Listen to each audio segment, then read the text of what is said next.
Hello ખેડૂત મિત્રો, કેમ છો? મજામાં જો. આજે અમારે ટમાટી કેવી કમ્પ્લીટ દેખાવાની ચાલુ થઈ જશે અને છોડ કમ નથી, જબરજસ્ત છોડ દેખાય છે. અને જો આ ટાઈપનું ચોખ્ખું કરીને થળિયું બોતવાનું ચાલુ છે. જો મરચાં મેં પણ તમને દેખાવ કે થળિયા બોતેરા છે. જો બે કોરાથી ઓળા બોત્યું છે અને વચ્ચેથી માટી લઈ લીધી છે.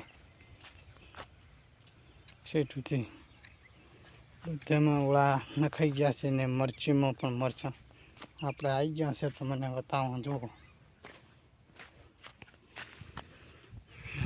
મરચાં આપણે હવે બેસી ગયા છે, દેખાવાનું સારું થઈ ગયું. જુઓ 3 થી 4 મરચાં હાલમાં દેખાઈ રહ્યા છે અને ઓળા બોત્યા છે.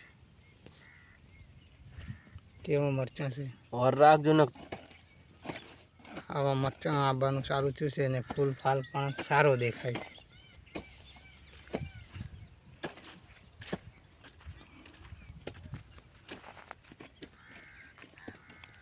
મરચાં હરેકને દેખાવાનું ચાલુ થઈ ગયું છે. હવે જે શું પાળા પણ અસલ તણા છે મસ્ત રીતે.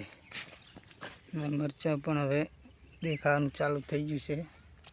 થોડાક દિવસમાં વધારે આપણને દેખાશે. જુઓ આ સાઈઝ કેવી મસ્ત થાય રહી છે. કોઈ મોટું મરચું વળિયું દેખાઈ રહ્યું છે. ચણા મરચાં છતાં કેવા મરચાં છે. જો આ મથેરા મુટેડા, જો આ કોરમો સેટુથી ઓળા બંધ થઈ ગયા છે. ઓળા બોધી નાખ્યા છે. આજ બપોર જે બોધવાનું ચાલુ કર્યું તે કાલ કટર માર્યું હતું ને આજે ઓળા બોધી દીધા છે. મરચાં આ સાઈડ જાણા હતા પણ જાળીને બોધ્યા છે એટલે મરચું ડટાય ના, એટલા માટે એટલે આ ટાઈપના મરચાં આપણે છે.